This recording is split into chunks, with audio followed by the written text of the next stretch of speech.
Nega ko'pchilik 2 yil va undan ortiq ingliz tilini o'qigan, lekin hali ham roman gapira olmaydi? Nega? Sababi ular tizimsiz o'qiydi. Bugun boradi, ertaga yo'q. Bir oy motivatsiya, keyin dam oladi.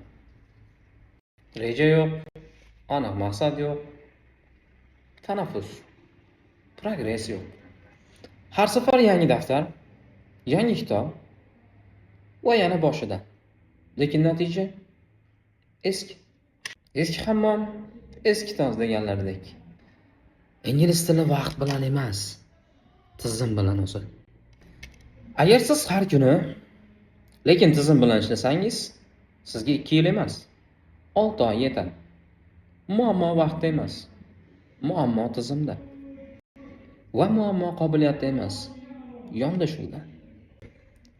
Agar 6 oy so'zi sizga ertakdek tuyulayotgan bo'lsa, onlayn va offlayn kurslarimga yoziling. Men buni sizlarga isbotlab beraman. Keyingi videolarda ko'rishguncha, sizlar bilan Jon Cho'tir. Assalomu alaykum.